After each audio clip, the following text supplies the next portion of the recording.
Welcome, Fantastic Friends, to the new episode of the Fancast at 4 podcast, the number one Fantastic Four fancasting podcast on the internet. Presumably. Even exclusively. I'm Dan Bettenhausen. And I am Jack Mayer. We're your hosts as we venture into the what-ifs of Marvel's first family, who will be appearing in Phase 6 of the Marvel Cinematic Universe.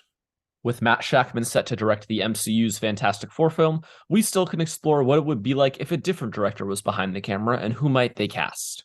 This week, our featured filmmaker is a Mexican film director, producer, and screenwriter whose films tend to explore or reframe fairy tale and or horror stories. He includes a blend of beauty and grotesque imagery, and he also has employed many different visual styles and practical effects.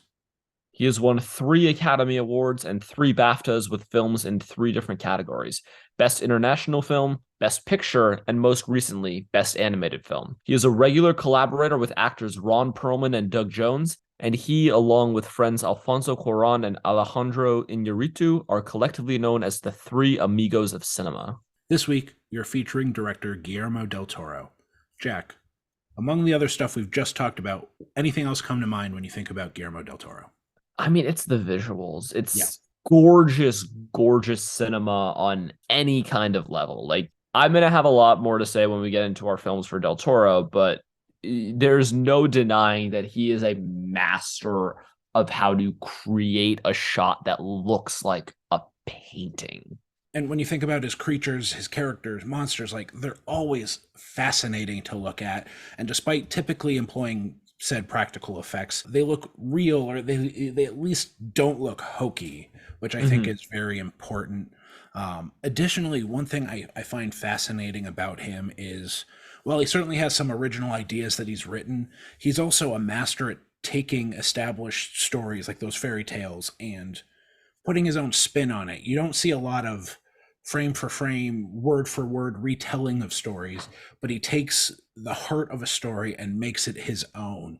And you can definitely see that in at least a couple of the ones we're about to talk about.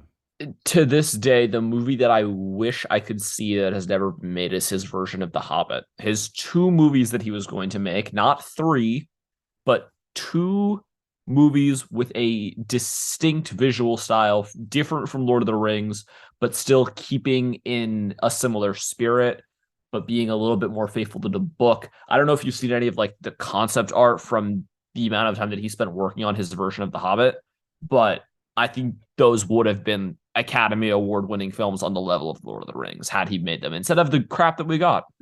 I have not seen them. I will as soon as we're done recording, because I can just envision his version of a hobbit, of an elf, of Gollum, of Smaug. Totally. Yeah, I'd love to see him get a shot at that world, and it's a shame that we hadn't. Granted, I love the Peter Jackson Lord of the Rings films, but unfortunately, The Hobbit sucks. Yeah. They're very not good.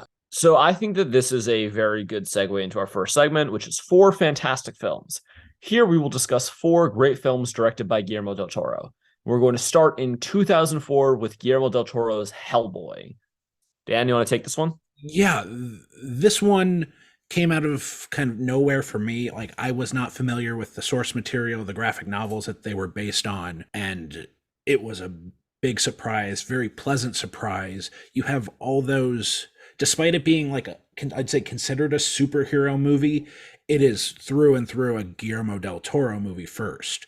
Absolutely. You have those monsters, those creatures, a very heartfelt love story between Ron Perlman's Hellboy and Selma Blair's character. And I think while you have some of his previous works, especially the Spanish language films, and then you get Blade 2, but that's still a sequel, and I don't think he's really a name yet, at least in the American markets. This one really kind of put him into the stratosphere, taking this lesser known comic book character and really putting him in the limelight for the better. Yeah, this was definitely the movie that sort of launched him into the mainstream stratosphere. And of course, he followed this up with Pan's Labyrinth. He followed this up with a fairly successful sequel as well. Full disclosure, I saw the David Harbour Hellboy before I saw these, and that movie was so bad that it made me go back and watch these movies. Good. And thank God I did, because I would have a very different idea of Hellboy if I had just seen the David Harbour version. And I do think it's interesting that, like, Yes, it's Ron Perlman as Hellboy, but it's Guillermo del Toro's Hellboy. Yeah. Oh, totally. And I think that that is something very worth noting in Guillermo del Toro's career is that he is always the star of his movies. It's the environments that he creates are so distinctly del Toro that like you go to see his movies for him. And this might be oxymoronic, but he is an extremely humble star of his own movies. Absolutely. I don't think he does it to put himself in the limelight. He is just so damn good at it that it's hard not to say, "Oh, yep, there's Del Toro." You can see his fingerprints all over this. Absolutely. Even in the stuff he produces, like you still see like the little hints of him coming in there. And I think this is the first film where we see both the collaborators we've talked about earlier, Ron Perlman and Doug Jones, getting in there. You have again Ron Perlman as the titular Hellboy, and then you have Doug Jones as the body of his sidekick Abe Sapien. One interesting fact about this is Abe Sapien is actually voiced by Frasier's David Hyde Pierce, who played Frasier's brother Niles, but he requested to go uncredited because he wanted the credit to go to Doug Jones and his body performance for the role, which I thought was, that is fascinating. Yeah, I think very interesting, and that might come up a little bit later when we bring that up. But and again, talking about that sort of idea of humbleness, that seems to be the sort of environment that he fosters on a set. For sure. And like you brought it up, where I don't want to go into too much more detail, but I do think the sequel is actually probably the superior movie, just because he gets a bigger budget, he gets more, and some directors, when you get more, it's less. When you give Guillermo del Toro more, it's typically much more. And you get that with Hellboy 2. Well, let's jump ahead a couple years to 2013 with Guillermo del Toro's Pacific Rim. This movie came out when I was 11. So it was perfect for you, I imagine. It was the exact right movie at the exact right time for me. I think I saw this movie twice in theaters. This is a very stupid movie. Referring back to our previous episode that we recorded, it is so dumb. Okay, no, I'm going to argue with you here for a moment. It is a stupid movie. It is not a dumb movie. I think the stupid is needed for this movie. You need the camp, the cheese, the dumb if this movie is ever going to work. Whereas in the past, the dumb though, you said yes, the but dumb. I want to make sure we're distinguishing between why we called the last episode's films dumb compared to this movie being called dumb. This is the most James Cameron Del Toro movie that has ever been made. If you told me James Cameron made this movie, I would not be surprised. And I love it. I genuinely love Pacific Rim. I think that, again, it looks beautiful. It's such a pleasing movie to look at. You're looking at giant robots fighting giant monsters. It's like anime, it's Power Rangers, it's Godzilla all thrown into one pot.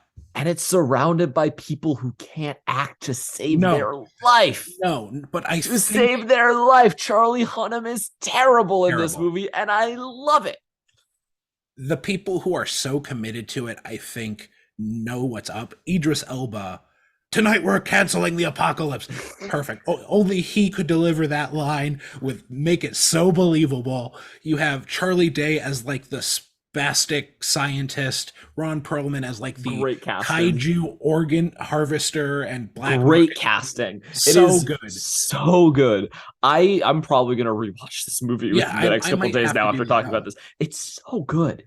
And despite the CG fest that it is, the action is fun. The loose plot, like you kind of have this hero's journey loosely through it, but it's fun watching these big fucking robots fight these big fucking monsters for an hour and a half, maybe hour and 40 minutes. It looks pretty. That's the thing, is that like there's a lot of action, but it's comprehensible action. You understand everything that's going on. Everything's in camera. There's like not a ton of quick cutting. It's so visually pleasing. It's eye candy. It's eye candy and it's ear candy. One thing that I also love about this movie are the stupid names that the Jaegers or the giant mechs are given. What do we have? We have Gypsy Danger, Gypsy Danger. Yep. Matador Fury, Chrome Brutus, They're Crimson Typhoon, designed to be toys.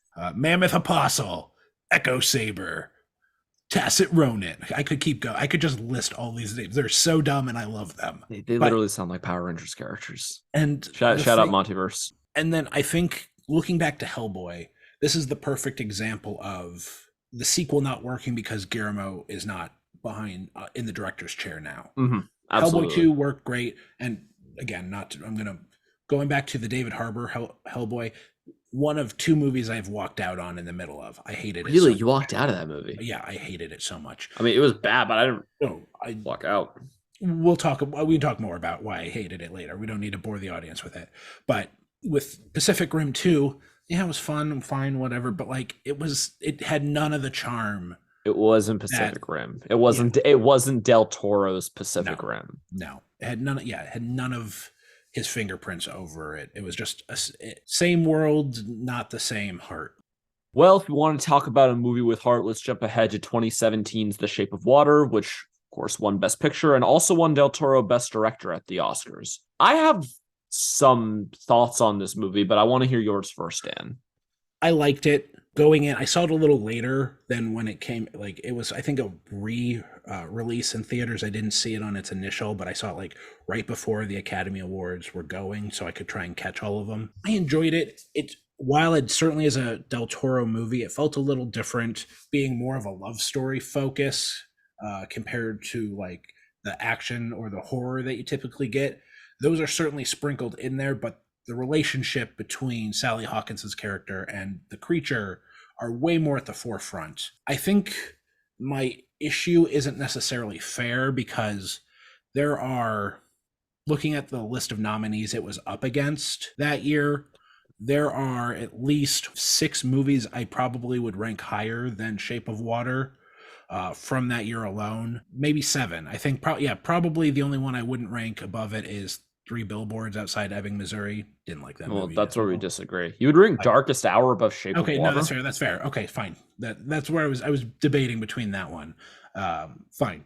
2 of them I like less than Shape of Water. But I will say I like Shape of Water. It's the other 2 were just less so. So it was a fantastic year for movies. It's just there were a handful that I thought were instant classics that should have won between Dunkirk, Call Me by Your Name, Get Out, Lady Bird. Those are the ones that come to mind most. Phantom Thread, yes, certainly. So I think this is a movie that is hurt by it winning the Oscar. I think it would probably be more well received post ceremony if it hadn't won. But with that said, I think Del Toro was certainly deserving of Best Director. I don't think this was a legacy win. I think if he was the best, I don't know, but his directing was still top notch enough to earn the award. I agree with your analysis of its Best Picture win. I think in one of the strongest years that we've ever seen for movies, it was not necessarily deserving of that title. Even movies that weren't nominated for Best Picture, I, Tonya, Blade Runner 2049, I thought were better than The Shape of Water. But it also features some of the most bad faith internet criticism that I've ever seen. Totally. 100%. Calling it the fish fucking movie is so reductive. 100%. That being said, this is also around when I really started to get actively interested in filmmaking and analyzing films. And one of the problems that I found with this movie, and what I found in a lot of Del Toro movies that I've watched both before and since then, is that he's a really cold filmmaker for me. And I mean that I never connect with the characters that he writes. I always feel like I am looking at them as though they're characters, not as though they're people. And maybe that's a feature and not a bug, but I have just never been able to really click with Del Toro characters. I've never really been able to become fully immersed in a lot of what he makes. like I appreciate it so much from a visual perspective. And I think that a lot of the writing is generally really strong, but there's just always something missing in character for me in all of his movies. Yeah, I can't say I disagree. I feel like there are some exceptions, at least with individual characters in some movies, but I'd say as a whole, kind of looking through his filmography, I don't want to say it comes to the point of him being cynical about people, because that doesn't feel like him. But yeah, it feels like we're kind of looking at rather than through people, if that makes any sort of sense. That does. And I think especially with this one, you have the harder task because one of the main characters is not a human being. Not to say that that precludes you from having any sort of empathy or human understanding of them, but there's just that extra layer then that makes it a little more challenging to try and relate with that character. I agree with that. That also being said, I think the characters of his that I'm most emotionally connected with are not human characters. They're clay characters. So we're going to jump ahead to his most recent Academy Award win last Sunday at the time of recording, 2022's Guillermo del Toro's Pinocchio. I loved this movie. I really loved this movie. Yeah, this movie was wonderful. It's so good. Only problem that I have with it is that the songs are a little weak. Yeah. That's it. Like, the characters work so well here for me. The world is beautiful. Who knew Del Toro was so good at stop motion? We should have known, but we didn't. And I also give a lot of I know I don't have his name right in front of me, but I know he had a stop motion director who I want to make sure we're Mark Gustafson. Thank you. Who I want to give a ton of credit to here. But what Del Toro was able to do, conversely from the conversation we just had, to get some of the voice acting performances he did from people, Tilda Swinton was great. Kate Blanchett as a freaking monkey was Spazzatura. Yeah, excellent. Italian for trash, I believe. Yes. David Bradley as Geppetto. Absolutely wonderful casting. Ewan McGregor as Sebastian J. Cricket. If there was, I'll say, gendered awards for voice acting at the Academy Awards, I feel like David Bradley should have won Best Actor. Jenny Slate should have won Best Actress for Marcel the Shell. If a movie was going to win Best Animated Film over Marcel the Shell, I'm glad it was Pinocchio. Exactly. It is by far the second best animated film that I saw in 2022 and the best fully animated film that I saw in 2022. 100%. Like I said, both, again, this isn't a Marcel the Shell conversation, but both that and Pinocchio were top 5 movies of the year for me, and both were top 20 movies of the decade so far for me. I think they're just so good.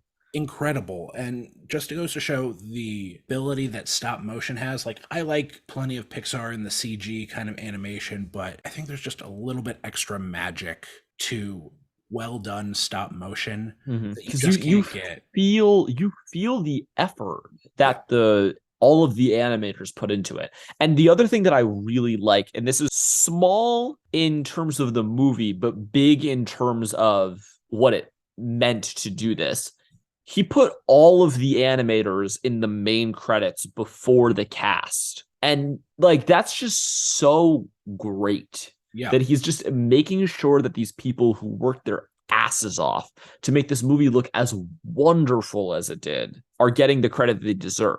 I know that this is tough for people because, one, it's now been on Netflix for a little bit, and two, Netflix doesn't necessarily release the movies in every movie theater, but if you have the opportunity ever to see this in a movie theater, take it because it is gorgeous on the big screen. One thing, personal anecdote, I will give this. I don't like Pinocchio, the original Disney movie. I didn't see the new Tom Hanks led one. I didn't see the Drew Carey TV movie Geppetto. Did you see the Roberto Benigni one from 2020? I did not. I did not see that one either. This is the first Pinocchio story I truly liked. I'll say even loved. I love this movie. And again, I think that's a credit to the animators and Guillermo del Toro and his leadership on the movie. There's probably more we could keep saying about Guillermo del Toro films, but I think this is a time to get into our fantastic castings. Yes, right afterwards. There was no break here whatsoever. No delay at all. None whatsoever. um, Here, right on the money, each of us will be casting the four main members of the Fantastic Four: Reed Richards, Sue Storm, Johnny Storm, Ben Grimm, and their nemesis, Doctor Doom, with an actor or actress Guillermo del Toro has worked with previously and who has not had a major role in the MCU. Jack, as always, I'm going to turn it over to you with your cast first. Absolutely. So, for my Reed Richards, I picked Ewan McGregor, who just recently voiced Sebastian J. Cricket in Guillermo del Toro's Pinnochio. It's a fantastic actor. If I haven't cast him already in one of my Fantastic Four movies, I was doing something wrong. I have previously in one or two, but yeah, I think this is the first time you have. This time, he is my choice. As my Sue Storm, initially, I was going to cast Cate Blanchett, but then I realized that, oh, she's been in the MCU. She was great in the MCU, but I just forgot completely. So I switched that, and I'm going to have my Sue Storm be Mary Steenburgen. Fantastic actress. I know her best from Step Brothers, to be fully honest. Yeah, totally. That's where she really stood out for me. And then I think also she is the wife of Ted Danson, for those who don't know. I think she is a severely underrated actress, so I'm excited to see her kind of step into what's presumably a more action role rather than like the drama, independent films, comedies. So I'm excited to see what you have in store for Mary Steenburgen. So as Johnny Storm, her younger brother, I picked what I would say would be the most obvious casting for a Del Toro. Johnny Storm, from Pacific Rim, Charlie Day, star creator of It's Always Sunny in Philadelphia, upcoming Luigi in the Mario Brothers movie. Ooh. I think he would actually be a perfect Johnny Storm. I think that, he's got a little bit of that hot-headed humor that I feel like would work really well. And then as my Ben Grimm, I picked the guy that Guillermo del Toro loves putting in makeup. Obviously, Doug Jones is my Ben Grimm. He will, of course, have a completely practical The Thing suit, similar to Michael Chiklis's in the Tim Story Fantastic Four films, but looking a lot better. Oh, yes, please. And then as Dr. Doom, one of my favorite actors ever, who I think gave an Oscar-worthy turn in the film Knives Out, Michael Shannon. I did not eat one iota of shit. How about some more cookies? He's so good, just being such, one, a slime ball, but two, charming. Like, I find him to be quite like an interesting, weird little guy. And who doesn't give a shit what roles he takes. Like, he is like, yeah, I want that one. I want that. Despite how garbage the movie might be. Like Bullet Train. Sorry for those of you who like Bullet Train. But also, if you like Bullet Train, what are you doing? Right. But like, he came out of nowhere in that movie with the weirdest friggin' accent. I'm like, but okay, that's just Michael Shannon doing what he wants. Mm-hmm. But I think he'd be a great Doom. I think legitimately he could be cast as a Dr. Doom and it would make sense. I agree with that. Dan, let's hear yours. Yeah, looking at my cast, it changed around a few times, but then for Reed Richards, I'm going with an actor who starred in 2021's Nightmare Alley. I say starred, I think he had a brief role. I'm casting David Strathairn, who, when you look at the guy, he looks like he could be Reed Richards. Like comic to actor, like I think legitimately he has the look. I see that. Yeah. And while they're going to be a little older, it's going to be a little older Fantastic Four, in a sense. At least Reed Richards and Sue Storm will be, and maybe Dr. Doom. Sorry, I'm a little over. Like I said, cast has changed a lot, but I think David Strathairn, especially if you look at his work in like Good Night and Good Luck, I think very Reed Richards there. For Sue Storm, I'm going to go with someone Jack has cast previously, also starring in Nightmare Alley, and that's Toni Collette. I don't know how much more we can say about Toni Collette. She's a great actress. I think she would have good chemistry with David Strathairn in a romantic role. I think she can play a mother very well. And yeah, I mean, talking more about how great Toni Collette is feels like spitting in the wind, because I think we all should know that. Everybody knows how wonderful she is. For Johnny Storm, I'm kind of going the reverse. I'm going with a much younger actor compared to the two that I've previously cast. and I'm casting an actor who had a voice role in 2022's Pinocchio. You all probably know him most from Stranger Things, but that's Finn Wolfhard. It's very intentional for at least this story that I'm making him so much younger than his sister. I will admit here now that there's probably going to be some canon deviations with this iteration that Del Toro is going to be playing with in this fictionalized pitch that I'm about to do. That being said, I think Finn Wolfhard, if the MCU ends up doing a younger Fantastic Four, would actually be a fantastic choice for Johnny's story. Yeah, I like you said about Charlie Day. I think he has the ability to have that ferocity, that rage, that fire, but also that kind of witty cockiness to him as well. So yeah, I really liked when this opportunity came about to cast him. For Ben Grimm, I really like what you and I both did here. We took someone who we each have taken someone that Guillermo del Toro works with regularly and cast them as Ben Grimm. You with Doug Jones, but I have cast Ron Perlman, and I think both are fantastic choices. I think both would give a different angle to it. Admittedly, I feel like I want that Hellboy kind of performance from my Ben Grimm in this film I'm pitching. So that's why I went with Perlman. Again, going to be very done up. And then finally, for Dr. Doom, I'm going to cast someone who we had mentioned previously. That is, again, Niles himself, David Hyde Pierce. I want kind of an older, defeated Doom in here. And if you ever watch Seinfeld, like Niles is very kind of a pessimist in a lot of ways. So I want to play off that energy as well. In theory, we could do what happened with Hellboy, where it's Doug Jones doing the body work and him just voicing it, because he might just be wearing a mask the whole time. But I was really doing my best to get David Hyde Pierce cast in here and actually credited, unlike he was in Hellboy. I love David Hyde Pierce so much. I saw him on Broadway like 5 or 6 years ago, and he's a fantastic actor. And I feel like the way that, again, you're telling it, like Dr. Who was like this old, worn out curmudgeon. Nobody plays that better than David Hyde Pierce. But yeah, top to bottom, I really like the cast both of us have put together. I like your cast a lot. And with that, it is now time to pitch our Guillermo del Toro helmed Fantastic Four films. Before we get into those pitches, I'm going to ask our standard questions. Jack, first, is your film an origin film? It is not. Part of Mine mentions it. Okay. Like it is like not long after the origin for Part of Mine. And you'll see what I mean when I say part. Secondly, is it part of the MCU? Yes, it is. Mine could be. It's not intentionally part of the MCU, but I'm not going to be doing a lot of tying into the whole MCU world either with this film. To be honest, neither is mine, but it does take place at least in the beginning. Gotcha. In the MCU. Cool. With those questions asked, as always, Jack, I'm going to turn it over to you with your pitch. All right, here we go. So my pitch begins in a classic Fantastic Four battle. The four are all fighting Dr. Doom. They're working together, fighting off Doombots left and right. Everything seems to be going their way when suddenly an explosion happens behind Reed.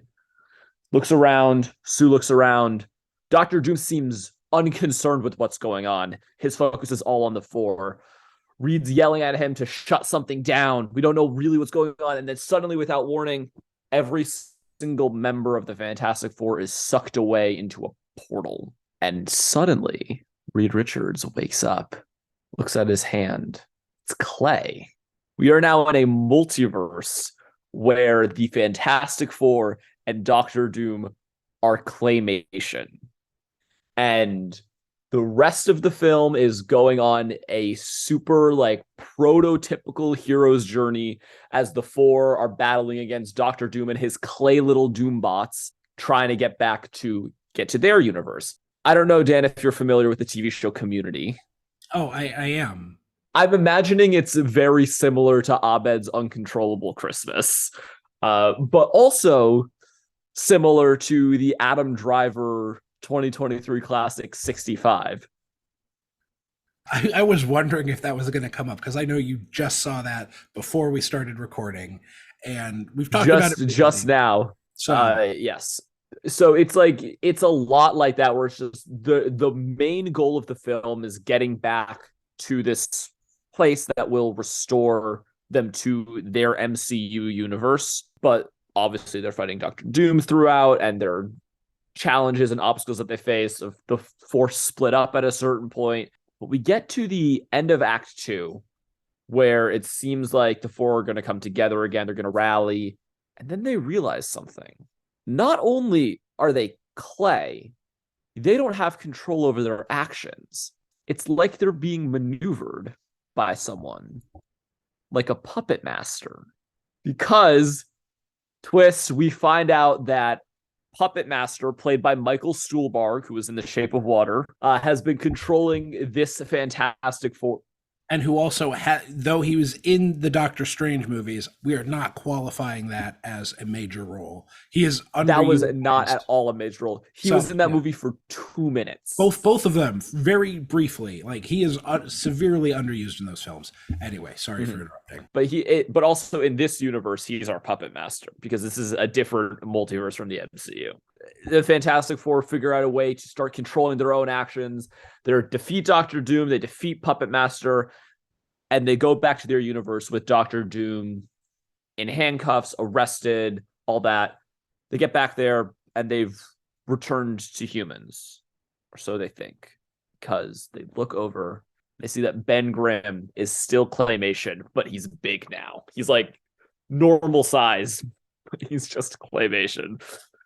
And that's where we leave it off. I know this isn't an accurate title, but the whole time I was just thinking the Fantastic Four was the only thing going through my head that whole time. That's really good. I mean, I know it's clay and not plastic, but like that's just what was running through my head. Like, I see the vision. Trust me, I see the vision. Right. No, that's great. I mean, I hope it's better than 65. I really do. Well, there are so few things that are in this world that like I would try. I would really have to try. But if anyone can do it, it's Guillermo del Toro. Right. Right. Yeah. If he can make something as good, if not better than 65, I trust Guillermo del Toro to do it. What a film, Dan. If you haven't seen it, it's a movie. It's certainly a movie. It's 87 minutes long. Oh yeah, you will have the rest of your afternoon to do whatever you want after you see it. It was produced by Sam Raimi. It was directed by the guys who wrote A Quiet Place. I'm just stating facts about the movie because right, I can't. Not endorsements, just facts about it. Just facts. Like these are just things that are. Adam Driver is in the whole thing. If you like Adam Driver, he's in this movie. He is in this film. Calling it a film. I'm just realizing I'm realizing I should have added like a subplot into my Fantastic Four movie about like a clay meteor about to hit. Oh dear Lord. Fantastic Four. Yeah.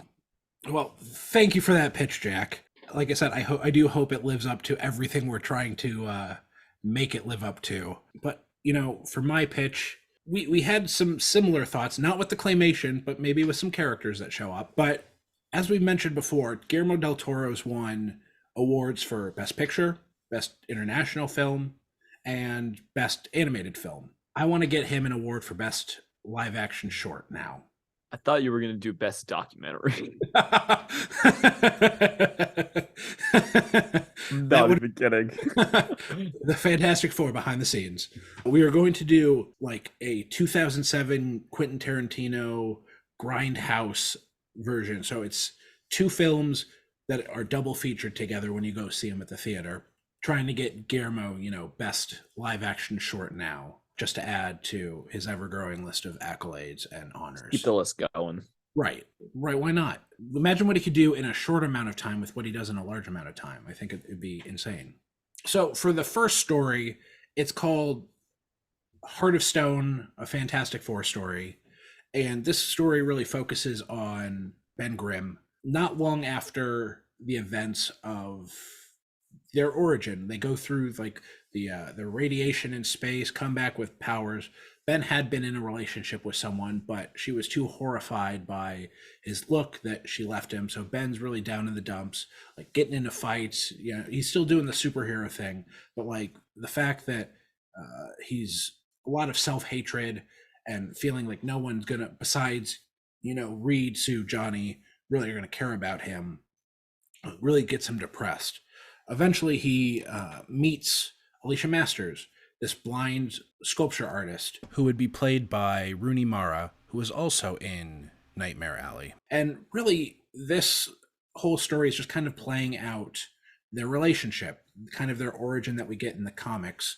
Alicia Masters, just a little bit of history for all of you. She was the father of a man named Jacob, whose partner, Philip Masters, the puppet master, killed him in a lab accident and then adopted Alicia. And so the puppet master is Alicia Masters' father, or at least adopted father. Throughout this whole thing, there have been stories where Sue Storm, like he tries to replace Alicia, or Sue Storm with Alicia to get back at the Fantastic Four. So we're going to get a little bit of that. But really, this is just quiet, intimate story about superheroes finding love. You get a little bit of Shape of Water in there. You get a little bit of Hellboy in there. And I'm kind of taking influences from those two films to build this short film about Ben and Alicia coming together. And as the puppet master, I have David Bradley, voiced Geppetto in Pinnochio. One, I think he did a fantastic job in that movie. Again, another puppet master as well. One of the best voices ever. So good. And if you don't know David Bradley from Pinocchio, he was Filch in the Harry Potter films. He was Walder Frey in Game of Thrones. Yeah, so he's that kind of, he's not quite, that guy, because I think he's been in some pretty big pop culture phenomena, but having him come in being a small but important role in this first short film, especially again being another adopted father, playing off some Pinocchio too. So we got Pinocchio, we got Hellboy, we got Shape of Water, all kind of taking influence on this first short film. The second one is called Wildfire. Again, also taking place not long after the origin of the Fantastic Four. However, rather than Johnny Storm being closer in age to Sue, I kind of look at it and maybe he's like a stepbrother, a very young stepbrother who sneaked his way onto the ship, like stowed away, and that's how he got it. So now he's this younger kid dealing with these powers, especially these combustible powers. So I kind of imagine the story being him getting back. Reed and Sue are very angry with him, so he runs off to try and, because he's a teenager at this point, dealing with both like fire powers, having new powers, the hormones of a teenager, and dealing with all of that, and the ramifications of like his emotional health, his physical health, the people around him dealing with like catching things on fire by accident because he doesn't know how to control his powers. And then I see Doom coming in and playing a part, trying to manipulate him, be this nice father figure when really he wants to use Johnny for his own purposes. And then eventually Reed and Sue, they make amends with Johnny. And yeah, like I said, that's the general pitch. I'm not looking to do this expansive thing because these are shorter films. They're also pretty influenced by stories we've already seen from Guillermo del Toro. However, where I know I've done some kind of facsimiles in the past, these I think are enough influence that, and tropes more so, that we all kind of know and have seen in other films too, that I didn't feel a full big old script was needed, because I think we all kind of get the idea of, again, Johnny Storm is kind of the Pinocchio character in this situation. So it's definitely leaning more on the Pinocchio stuff than that first one, even though there's still some of that influence. So yeah, those are the two shorts. Nothing too crazy expansive, because I do think they kind of speak for themselves, and I didn't want to just, go off on this whole thing that we've heard before with some of these stories. I'd rather let you all use your imagination, which I think Guillermo del Toro is good at, letting people let their imagination run wild. Absolutely. Well, I would watch both of those. Thank you. And hopefully he'd win, best live action short, whatever year it came. Exactly. I think he would. He's got the reach in the Academy at this point. People like him enough. For sure. Well, there you have it. Those are our fan castings and pitches for a Guillermo del Toro Fantastic Four film. We hope you, the listener, enjoyed our exploration into these what-if scenarios. We want to make a special note that the Fantastic Four podcast is hosted for free on Spotify Podcasts, formerly Anchor, and we encourage you, if you have your own idea, to check it out. It is really a great resource for getting your idea off the ground. You can find us on Apple Podcasts, Google Podcasts, Spotify, and YouTube. If you are listening on YouTube, we would greatly appreciate you hitting the subscribe button and commenting with who your Guillermo del Toro cast would be, on what you thought of our lists and pitches, and on which director you'd like to see next.